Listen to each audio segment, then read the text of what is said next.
Welcome to Oddball. Amin, Elhassan, Izzy, Gutierrez. And Izzy, we had a whole show planned out. We had a pre-production meeting. We talked about everything. It was very detailed, very planned out. I'm like, okay, great. We got a great show ahead of us. And then our good buddy Sham Sharani came in and said, yeah, your show. Because I got a bunch of stuff I'm going to tweet about, including San Antonio Spurs All-Star Victor Wembanyama is expected to miss the remainder of the season with deep vein thrombosis in his right shoulder.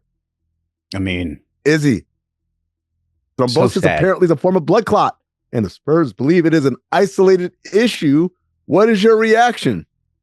It's so sad. So first of all, I don't want to freak everybody out, right? Because I think a lot of people think deep vein thrombosis, I'm just going to keep it to DVT, is a career ender immediately. It's not necessarily, right? It did for Chris Bosh.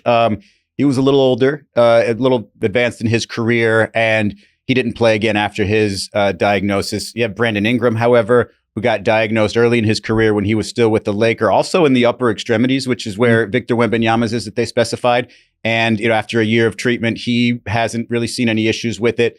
Most recently, you had Ausar Thompson last year who had blood clots. I didn't actually read anything that said DVT when they were. I don't know if they were purposeful about that, but it had to be the same thing. And he hasn't had any flare-ups or has any issues lately, has been pretty much playing all season since he came back. So it's not a career ender. It is, however, a big question mark because you just don't know the recurring nature of the blood clots, right? If you treat them with blood thinners, you can't play while you're on the blood thinners because you have the threat or the real threat of bleeding out. Because if you get a cut and stuff like that, it could be very ugly. But it feels like the odds are in Vic's favor because he's as young as he is, because, it doesn't seem he had issues before, and because we have stories or examples of players who have overcome this, especially at this age. So right now, it's nothing to freak out about, but it's also just leaves that big question mark. It's like, wow, anything is really possible here. Dude, I'm telling you, I'm glad you brought up those more recent examples because I heard blood clots and I thought of two people. I thought of Chris Bosh. I thought of my good friend John Shumate, who passed away not so long ago. And John Shumate had his career. He was a top 5 pick, and he had his career shortened. He actually had blood clot issues at Notre Dame that caused him to miss a season there. And then his start of his NBA career was hampered with blood clots. He played a little, and then ultimately had to call it quits because of blood clots. Obviously, the Chris Bosh story, I think everybody knows how he was diagnosed, and he basically never played another game again. And my mind went to those places. So thank you for bringing up more positive, kind of also more recent examples in Ausar Thompson and Brandon Ingram. Yeah, this is a gut punch of immense proportions. Even if, as we hope and pray, it is a situation that ends and he has a full career after this. It's just coming off of All-Star Weekend, and we really wanted to see what this pairing with him and De'Aaron Fox was going to do. And could the Spurs make a move on the play-in? Could they even make a playoff berth? All those things now are put on hold. The chemistry building with De'Aaron Fox is put on hold. And, again, this is a guy that we were looking at as perhaps going to be Defensive Player of the Year, kind of the beginning of a run of trophies and accomplishments and accolades for him are now cut short. We hope he's doing well. We hope this all ends up being just something in the past. But yeah, this is a pretty big deal, Izzy. Now, hear me out here, because I am a silver lining kind of guy. Capture the flag in San Antonio? Cooper Flag, look, if we can get there, if everything's okay. By the way, they got a lot of catching up to do to the Washington Wizards. I think the Washington Wizards have a real head start in this race. But the thing that really sort of depresses me a little bit is this forces you, no matter who you are, how old you are, to sort of have a totally different perspective on life, right? And the thing that I thought of when I was really saddened when I heard Ausar dealt with blood clots, and it's the same feeling I get with Victor Wembanyama, is this isn't just some kid who wants to make it in the NBA.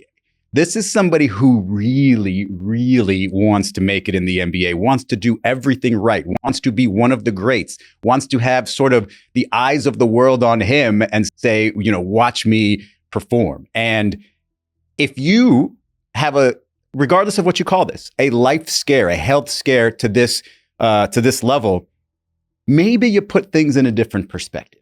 Maybe you're saying life is way more important to live, even if I don't lead the NBA or am not the face of the NBA. And does that take a little bit of competitiveness away from you? You never really know how that's going to react. I don't think it would, as long as a doctor tells you, hey, you're okay. Yeah. I think in this case, number one, I think he already strikes me as someone who has life in perspective. As competitive as he is, it's all about the guy plays chess. He likes Star Wars. Like, he has other kind of things in life that keep him fulfilled and keep him grounded. I also think that, again, this happening so early with you comes almost like, this is another competition I have to win at, right? Versus, oh my God, I've wasted my life chasing an orange ball. So I think we're good on that regard. Side note, by the way, minutes before Shams broke that news on Twitter, this guy on Reddit, DJ Hassad 47, posted this. Wemby might be out for the year. I know someone who knows the team doctor of the Spurs. Apparently, Wemby has blood clots and may be ruled out indefinitely. Will be announced at 1 p.m. And he had 0 typos. Even Shams was like so feverishly typing that he misspelled reminder, calling it remainder.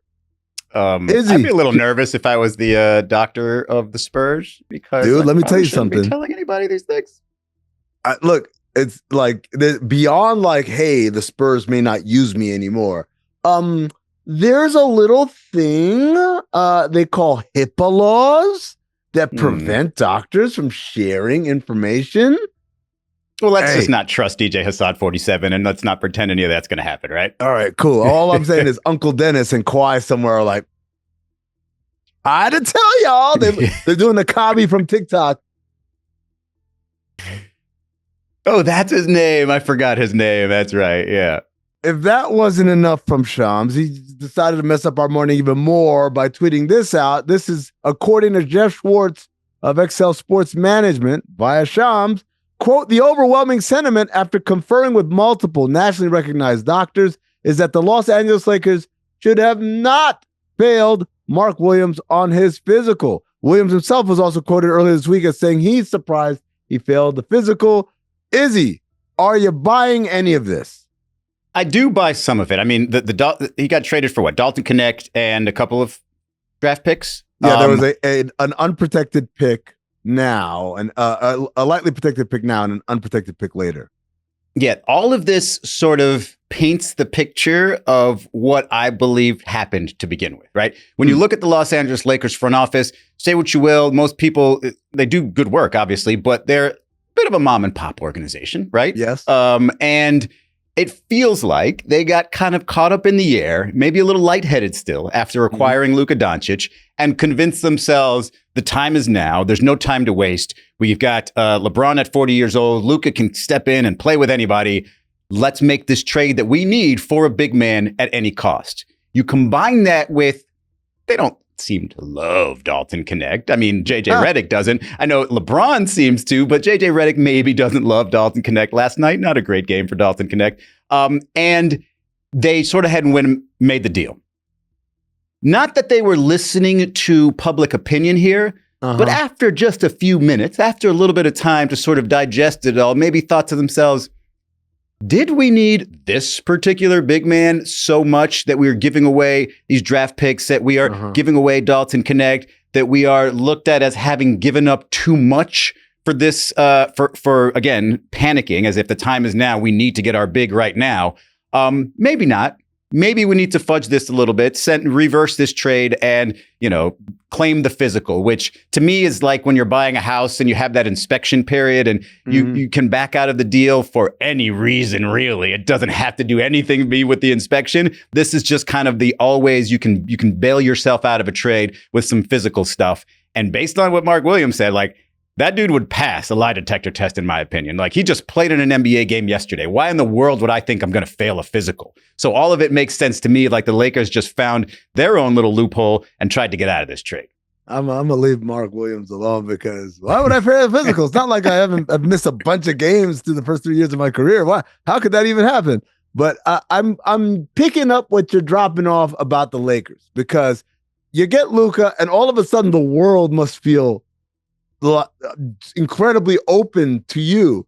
And then Luka says, "Hey, I like lob threats," and you're like, "Oh, I gotta get you a lob threat, right?" And so you make phone calls and you make deals, riding that wave of adrenaline and euphoria that maybe like if you sober up a little bit, you're like, "Wait a second, hold on, I gave up what for who?" So perhaps, but it wouldn't be the first time, Izzy, that you got a guy who was dealt, and then someone failed a physical, and it turns out like that someone was actually fine and nothing would ever happen again. There's a famous one with Tyson Chandler where he got traded and he failed the physical, and the doctor who failed him on the physical was the doctor who did the surgery, which is crazy because which doctor was wrong? The one who did the surgery or the one who failed him on the physical? Turned out it was one who failed him on the physical, and the Dallas Mavericks end up winning the championship with Tyson Chandler there. Another example, in 1994, again, these are all championship examples somehow. 1994, the Rockets trade Robert Horry, Matt Bullard to Detroit for Sean Elliott. Sean Elliott fails the physical. The trade is rescinded. Horry and Bullard go back to Houston. And, well, I mean, that's an awkward-ass situation, kind of like Dalton Knecht coming back to the Lakers. All-Star Weekend, I got to talk to Vernon Maxwell, who was on that team at the Retired Players Association event. And he told us this. We're talking about the Lakers had that Mark Williams trade rescinded. Mm-hmm. Now, when you played for the Rockets, y'all traded Robert Horry and Matt Bullard for Sean Elliott. That one got rescinded. They came back. Y'all ended up winning a championship that year. So what was the vibe like when they walked back in the locker room? They knew the team would try to move them. Yeah. Well, he knew we didn't have anything to do with it. Right. But, I know it's a weird feeling, though, and I was talking to my guy, Cam, last night about it, like, saying, man, like when it happened to Robert, we embraced him, and we let him know, man, we ain't had nothing to do with that shit. Now, that was the front office now. You our brother. We ain't really want that no way.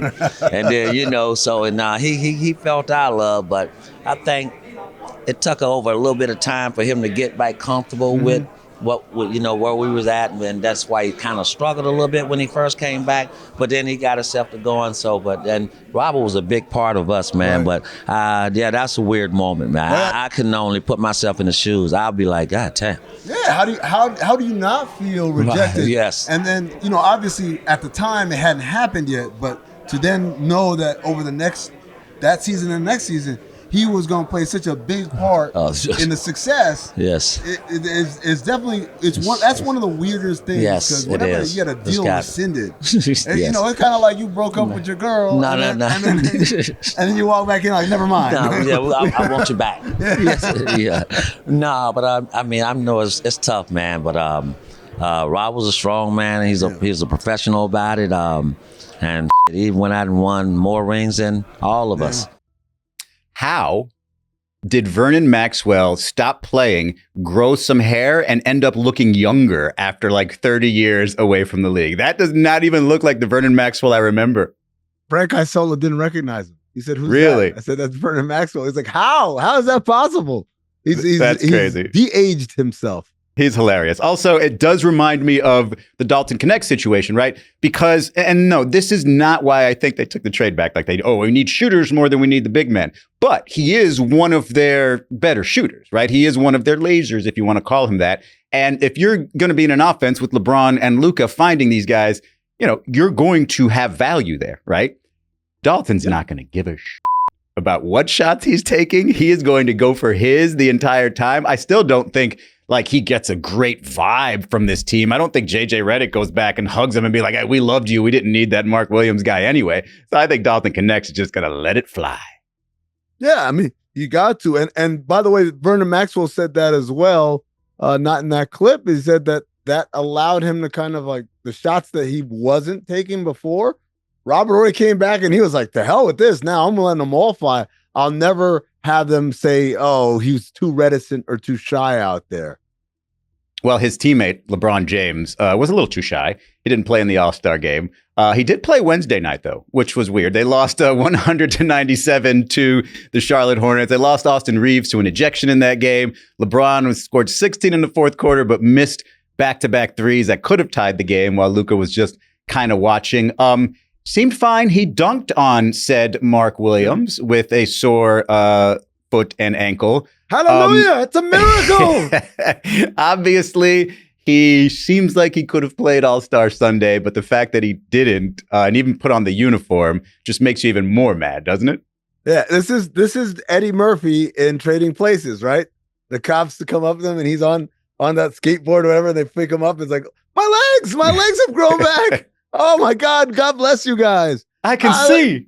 I can see. Yeah. It's one of those things where, again, I'm not asking anybody who's hurt to play in an All-Star game. I'm not saying that, playing an All-Star game is more important than playing in a regular season game that matters to your team and your aspirations. All I'm saying is you can go through the motions of putting on the clothes, taking the pictures, coming out and waving and all that stuff, sitting on the bench in your thing and not playing, and then come back inside and go. No, I think you can do more than that. Really? All right. First of all, again, Wednesday, from Sunday to Wednesday, how much did he heal? I don't know. You know what he could have done? Go out there and jog up and down for 6 to 8 minutes, the same way Jaylen Brown did, same way Jalen Brunson did. You don't have to put much effort. You get everybody. You give one pass to Steph Curry, let him shoot a logo three. Oh, look at the pass LeBron gave Steph. That's all you needed for your All-Star game appearance. You would have gotten everything. The fans would have gotten what they needed. You would have said, I would have played a little harder, but my foot is hurting. And we have the first game after the break, so let me take care of myself. You know who absolutely would have played and not just giving you the jogging up and down the court? Yes, let's get Smush bracelets. Parker. What would Kobe do? Because Kobe, if you remember in 2013, he was getting LeBron up and down the 94 feet. Yep. He was defending him. Okay. And that no coincidence that was after LeBron won his first championship, right? It was the 2012-13 All-Star game. So he had just won the previous one, and Kobe is making things competitive. And meanwhile, LeBron, passive aggressive LeBron, is doing this, not playing, not making people happy, and maybe giving other people excuses as to why he didn't play. Look, it bugs me to no end. Only thing is we're not really going to discuss it ever again until the next All-Star break. Like, it's not going to matter. It really only matters during All-Star weekend. No, this is like we've been on this cycle on rinse and repeat for years now. Damn shame. All right, let's take a break. When we come back, we'll talk about hockey. What?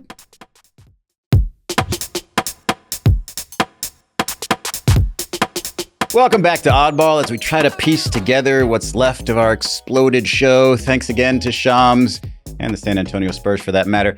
We did have some leftover All-Star discussion, right? Because I talked earlier in the week about the NHL and their sort of successful Four Nations event, which took over for their All-Star game. They didn't have an All-Star game this year. It has been a great event, but there's this sort of narrative being built, like the NBA, because it happened on the same week, basically, the NBA versus the NHL.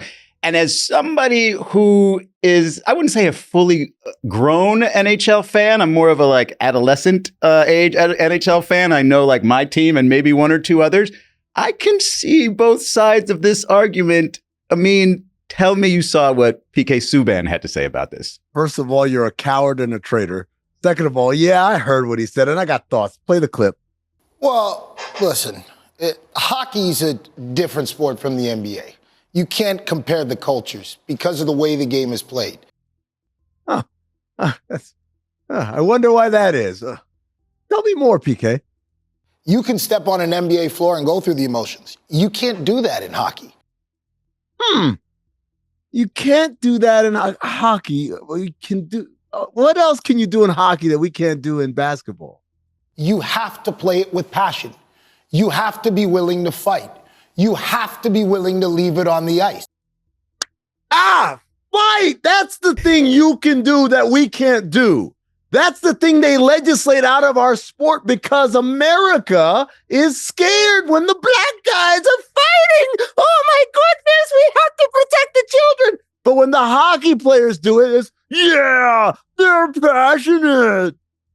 So for us, when we charge $1,500 for a ticket to come to fans know what they're getting. There's a hockey ticket that's $1,500? Who's paying that?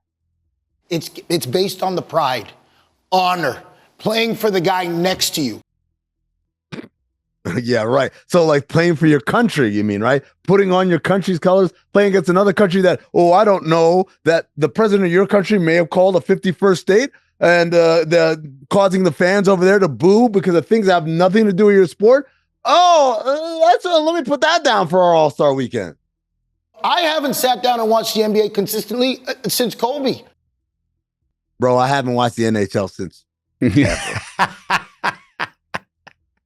Since pre-COVID. All right, look, I feel like PK Subban might have had a few good points there, but he sort of let this sort of flesh out a little bit on the Dan Le Batard show yesterday. So let's hear him out for a second. The hockey culture itself, it's always protected the team aspect of the game. And ultimately what that is the players, coaches, everybody that is in the game, no one thinks they're bigger than the game. I think we were put on a platform. This Four Nations tournament has been such a huge success because the players, first the league put the structure around it, and then the players showed up in a big way and have showed up in a big way, and they've earned it. And anything that we're getting right now is all earned, and it's earned on the backs of the players. It is relatively true, Amin, right? Oh, you made a good point. All right. He got your ass. Look, he clearly has a good point. I mean, first of all, this was sort of, it's like jumping into a rivalry. You're creating an event out of nowhere, but you're just including like Lakers and Celtics at their prime. Like, of course, it's going to create all of this heated situation. It's going to be US versus Canada. It's going to be fights and all that.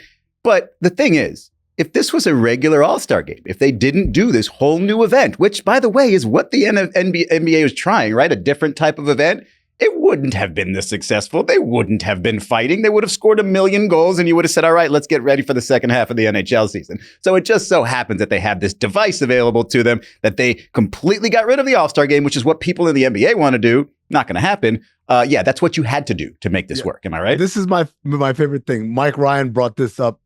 The Four Nations Cup or whatever, and this NBA All-Star thing is a gimmick. This was about a month ago, maybe even more. And I looked at Mike Ryan and I said, yeah, this is a gimmick, right? What the NBA is doing. He said, yeah, it's so silly. Where do they get their ideas? Like, yeah, I said, they got it from NHL.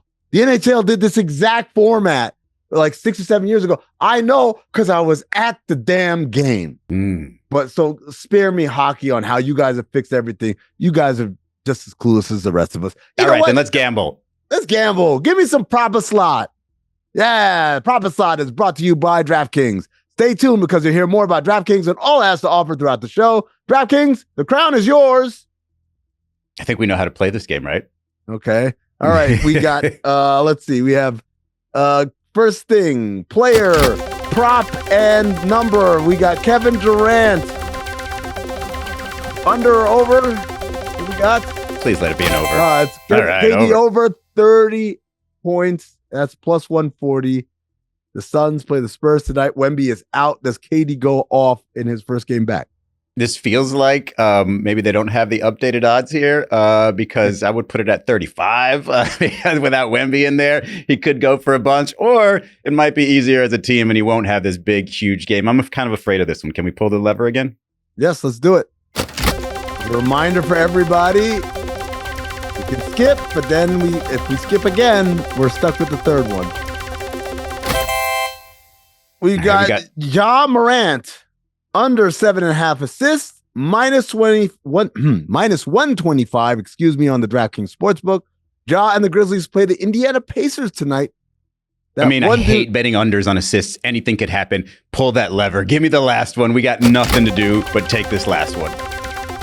We don't do unders around here. We do overs only. Unless this last one's an under, then we have no choice. Under, then you're really screwed. There we go. Trae Young over 11 assists. That's plus 130. The Hawks play the Magic tonight. He's leading the league in assists. All he has to do is go over his average of 11. This is a good one to land on. I like this one. We don't have a choice. So right. But also, they're playing against the Magic. It's a tough defense, man. Tough defense. I don't know if he's going to get 11 assists. But again, we don't have a choice. That's how you break down tough defenses. Say what? That's how you break down tough defenses. Move the rock. There you go. That's how you break down Oddball. Have a good weekend, everybody.